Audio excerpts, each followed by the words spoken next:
عندي سؤال ليك يا اللي قاعد ورا الشاشة وجايب سانشيز. هل انت ابن خالة المدرب؟ هل هو طابع لك في ورقة كده ضمان ان سانشيز اساسي؟ يعني عنده سانشيز وعنده بيتروفيتش اللي كان عامل موسم كويس، وجايبين حارس فيا ريال وده حارس مناسب جدا لاسلوب المدرب الجديد. انت جايب سانشيز ليه بقى؟ يعني انت ضامن سانشيز ازاي؟ ده سؤال محيرني، وده يعني بيفتح لنا السكة بتاعت اللعيبة اللي ما ينفعش تجيبهم يعني في بداية الموسم على الأقل. اظبطوا لي اللايكات، السبسكرايب والشير لاصحابكم، عايزين 50 لايك كده يا شباب على الأقل. ويلا بينا نبدأ، وهنتكلم خط خط عن اللعيبة اللي ما ينفعش تجيبها معاك من بداية الموسم. وده طبعا يعني قبل ما تعمل تشكيل لازم تعرف اللعيبة اللي ما ينفعش تجيبها، عشان في اللعيبة اللي أنا هتكلم عليها دي لعيبة نسبة ملكية كويسة. يعني أنا مش جايب لك حموكشه مثلا اللي محدش جايبه واقول لك بتحنك عليك واقول لك ما تجيبوش، ما انت كده كده مش هتجيبه. لكن انا هجيب لك لعيبه في نسبه ملكيه كويسه لكل واحد فيهم، وانا فعلا انا مش فاهم انتوا جايبينهم ليه. فهنمسك خط خط ونبدا بحراسه المرمى. اتكلمنا على سانشيز. عندك سانشيز، عندك بيتروفيتش، كبا لسه ما مشاش، عندك بيتينيلي، وعندك الاسخن بقى من كل دول حارس فيا ريال، اسمه يورجنسون حاجه كده. ده بيعرف يلعب برجله حلو جدا، والمدرب اصلا يعني جايبه بالاسم، فممكن يبقى هو الاساسي اساسا. فاحنا بقى ما تعملش اي حاجه غير لما الموسم يبدا، او على الاقل هو يقول لك كده بلسانه انا هبدا بكذا. غير كده لا. ندخل على التاني برضه في حراسة المرمى، وندخل على كابتن اريولا. يعني انت اريولا اصلا انا ما كنت مش بستحملك اصلا وانت ب4 مليون، بقيت ب4.5. وغير كده بقى ما هو في ناس بقى ايه، في نسبة ملكية كويسة قوي جايبة اريولا. انتوا مش واخدين بالكم ان هم جابوا مين بقى؟ جابوا مين بقى يعني غير فابيانيسكي؟ جابوا فودرينجهام، حارس شيفيلد الموسم اللي فات. ولو حضرتك ما تعرفش فودرينجهام ده يعني كان خامس اكتر حارس مرمى في الموسم، عامل تصديات ب 133 تصدي. فهل حضرتك ضامن ان ارجولا يلعب اساسي؟ انا على فكره مش بقول ان فودرينجهام يبقى اساسي، بس بنسبه كبيره على الاقل كتوقع يا اما فودرينجهام اساسي يا اما هيحصل مداوره بينهم. يعني اول ما حد يخيش في الاتنين التاني هيركب على طول. فما اعتقدش خالص ان اريولا ضامن مكانه، غير اصلا ماتشات ويست هام صعبه. غير ان اصلا اريولا حتى في الماتشات السهله ممكن تلاقيه داخل فيه كوره كده. فاريولا ده يعني لا، ما تفكرش فيه خالص. ندخل على التالت وبرضه حارس مرمى. احنا هنمسك خط خط زي ما قلت لكم. بوب. اولا نيوكاسل دفاعها بقى ضعيف، يعني مش زي قبل كده. يعني الموسم اللي فات عملوا 6 كلين شيت ولا حاجه كحيانه كده. معاه دوبرافكا اللي كان عامل برضو ماتشات كويسه جدا. هقول لك يا عم ان هو هيلعب فوق على دوبرافكا. جابوا كمان فلاتشو ديموس ده اللي هو كان حارس كان في نوتنجهام فورست. هقول لك يا سيدي هيلعب عليه، هقول لك الماتشات صعبه. ولو وبوب اصاباته كتير وبقى بيتصاب كتير، وتلاقي واحد يلعب عليه وممكن يثبت نفسه، فتلاقي بوب بيقعد دكه. وهو على فكره اخر الموسم اللي فات لو تفتكروا كان راجع من الاصابه، وكان دوبرافكا كان بيلعب عليه اساسي برضه. فدي حاجه انتوا برضه ما كنتوش واخدين بالكم منها. النقطه الجايه دي يعني ايه؟ هندرسون حارس كريستال بالاس. وهيبقى فيها تناقض في الحلقه الجايه عشان انا هنصحكم بحارس من كريستال بالاس. فانت هتقول لي ايه يا عم المتناقض انت؟ لا هقول لك عادي. هو انت اتاكد بس ان هندرسون هو الاساسي بتاع كريستال بالاس، عشان برضو جونستون حارس كويس وكان لعب 20 ماتش، وهندرسون لعب 20 ماتش 18 ماتش. فايه يعني نتأكد، يعني استنى الأول الكلمة من لسان المدرب ونجيبه. يعني حارس كريستال بالاس كويس جدا، وخاصة لو هندرسون يعني. واخر حاجة عندي في حراسة المرمى لينو ايه اللي ب5 مليون يا اسطى؟ لينو ايه اللي ب5 مليون؟ هو ايه الاسعار دي؟ هي الاسعار دي متسعرة في مصر ولا ايه؟ ليه ب5 مليون؟ بجد والله العظيم اوفر يا جماعة. ده فولهام يعني. وبعدين اصلا فولهام كان بيدخل فيها جوان بقمة السذاجة اللي في الدنيا. يعني مثلا مش دفاعيا مش زي ايفرتون مثلا ولا الفرق التانية كده، لا الفرقة دي والله العظيم طرية جدا دفاعيا. وغير كده لينو 5 مليون. والله لو كان ب4.5 كنت هقول لك ماشي، كان غير كده لا. ندخل بقى على الدفاع، وهندخل كده سخنين على كابتن الكسندر ارنولد اللي يعني كل حلقه كل موسم لازم نتكلم عن ارنولد ده. هو بينزل ب7 مليون ليه؟ هي الناس دي معانا في الكوكب ولا مش معانا؟ انا اول الموسم اللي فات أنا تقريبا ما عملتش غير حلقه واحده الموسم اللي فات اتكلمت فيها عن ارنولد وقلت ما تجيبوش. طول الموسم كان جاب 3 اجوان 5 اسيستات كلهم اصلا من فاولات وكورنرات، يعني حتى ما عملش مساهمه كده لوحده.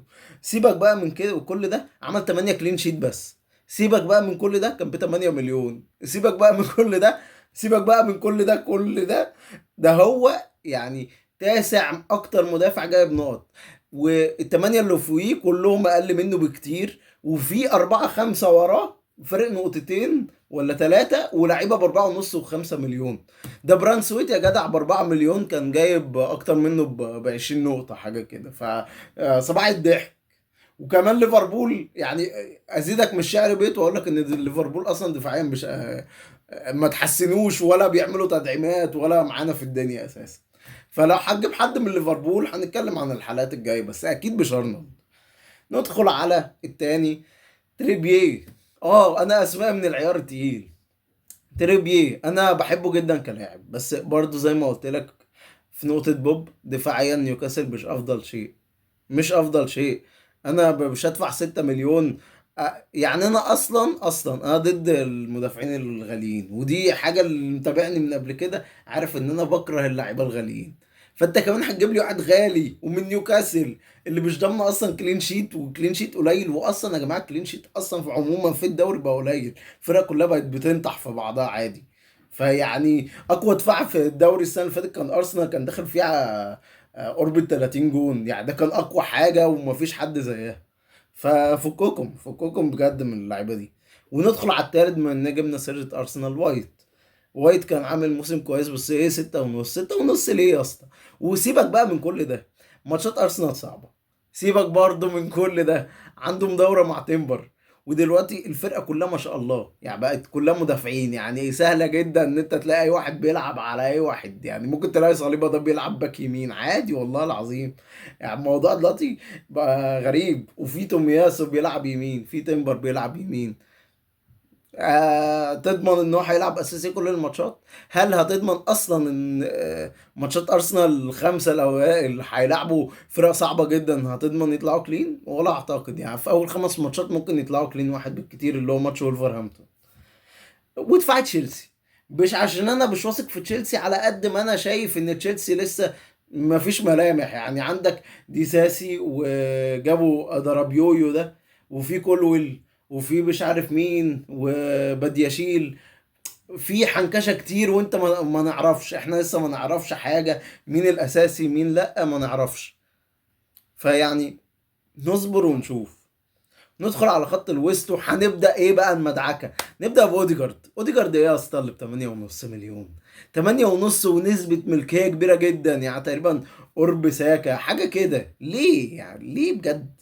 يعني اوديجارد 8 اجوان و11 اسيست. سيبك من كل ده عشان اصلا في لعيبه، يعني في حلقات النصايح بقى اللي هننصح بيها باللعيبه اللي تجيبوها لفرقكم، في لعيبه ب6.5 جايبين اجوان اضعاف الاجوان واسيستات اضعاف اوديجارد ب6.5. بس سيبك برضو من كل ده، اوديجارد اصلا الموسم اللي فات كله كان بيلعب DMC، كان بيلعب جنب رايس. وعلى فكره رايس كان بيتقدم اكتر منه، والله العظيم رايس كان بيتقدم اكتر منه. يعني انا مش بتكلم على اوديجارد كلاعب، لاعب انا بحبه جدا جدا جدا، ومن اكتر اللعيبه اللي بحبها اصلا في عموما في كرة القدم. يعني ده بستمتع بيه جدا، بس فانتازيا لا لا، ما تقوليش اوديجارد ايه اصلا؟ صباح العسل. يعني ده رئيس على الاقل معاه ركنيات وبيحنكش وفاولات برضه، ممكن يجيب شويه يعني نقط حلوين عنه يعني. اكيد مش بنصحك بالرايس، بس انا بقول لك عموما كفكره الرايس ممكن اصلا يجيب نقط اكتر منه الموسم ده على فكره. ندخل على دياس وجوتا مع بعض، مداوره فكك. نتاكد الاول ونشوف مين اللي يلعب اساسي على التاني. وبقول لكم اهو يعني تسريب اهو، لو جوتا لعب اساسي ضمن اساسي مش هيخرج من تشكيلتي. ماشي. ندخل برضو على حاجة شبهها، مارتينيلي وتروسارد.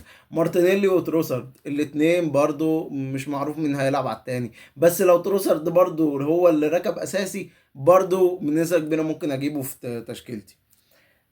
اخر حاجة هتكلمها في خط الوسط، برناردو سيلفا ودوكو وجريليش، التلات حناكيش دول، التلات حناكيش دول اوعى تجيبهم. وسيبك والله العظيم مع المدوره، يعني مش هقول لك كلمه مدوره دي، يعني هما كده كده هيدور فيهم، بس فكك من المدوره. هما التلاته دول على بعض اصلا يعني. برناردو ممكن ماشي يجيب لك 8 9 اجوان وتلاقيهم بيجيبهم في 3 ماتشات مثلا، عارف في ماتش كده تلاقيه برناردو محوش جونين ثلاثه ويحطهم في ماتش واحد مثلا، او اسيستات يجمعهم في ماتش واحد. عندك دوكو وجريليش دول، لو لعبتهم ال 38 ماتش لو جابوا 4 اجوان ولا 5 اجوان تبقى يا عظمه، عملوا موسم العمر. فدي لعيبه كحيانه، دول لعيبه حتى لو لعبوا ال 38 ماتش مش هيفيدوك بحاجه، وهتكون مضيع لعيب على يعني، مضيع لعيب ان انت اسمك جايب حد من السيتي على الفاضي. فما لا يعني في لعيبه كتير في السعر ده احسن منهم مليون مره، هنتكلم عنهم قدام في الحلقات الجايه. خلصنا وسط، ندخل بقى على الهجوم. وتقريبا يعني السعر بتاع 7.5 ده مضروب بالنار، يعني السعر ده مضروب بالنار بجد يعني. لا ما تقريبا كلهم وحشين او في مشاكل، يعني عارف يا اما وحشين يا اما في مشاكل. يعني هنبدأ بسولانكي 7.5، ما يستاهلش يعني، او حتى لو عمل موسم كويس ما يستاهلش 7.5. انت بتلعب في بورنموث يا اسطى، امال لو كنت بتلعب في السيتي كانوا هيحطوك ب 13 مليون ولا ايه؟ وغير انها ماتشات صعبة اساسا وما يستاهلش فلوسه. وفي لعيبه قريبه من سعره، يعني انت مش هتجيب ايزاك مثلا ولا مش هتجيب هافرتس عشان تجيب لي سولانكي؟ صباح العسل برضه. ندخل على التاني، كابتن ماتيتا ده ما بيجيبش جوان طول حياته، والله طول حياته ما بيجيبش جوان. فجأة مش عارف اخر 7 8 10 ماتشات كان كل ماتش عمال جون جون جون جون، وكان بقى ب5.5 واقل 5.5، والله كان اقل، كان 5.3 5.2 حاجة كده. فجأة اتسعر 7.5، ايه يا اسطى ده؟ والله انت يعني 6.5 وما جابكش برضه. يعني انت 6.5 كتير عليك، خلوك 7.5. يعني غالي جدا، وايزي احسن منه وارخص منه، يعني ايزي ب7.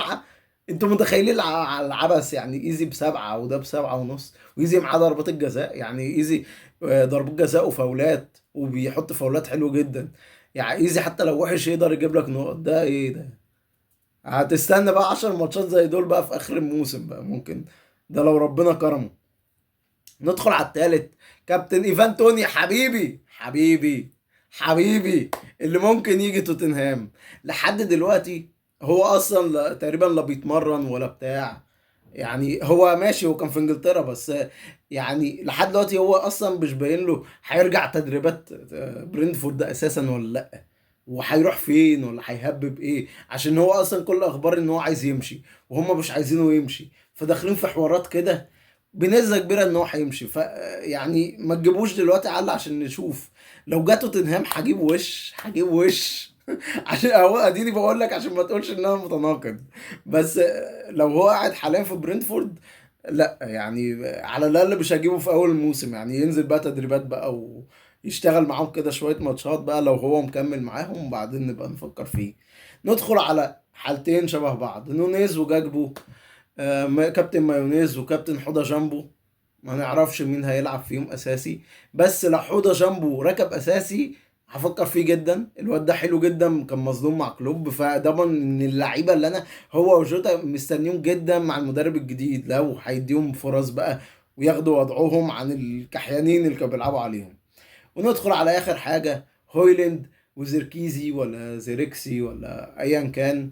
الاتنين برضو انت ما تعرفش مين هيلعب اساسي، غالبا هويلاند بس مش اكيد، فبرضو نصبر ونشوف. يعني خلينا ايه، خلينا على المضمون احسن، ونشوف اللعيبه اللي هي ضامنه تلعب. وبعد كده ايه، نشوف الناس اللي خلاص ركبت اساسي دي بقى نفكر فيهم مع الموسم بقى ان شاء الله.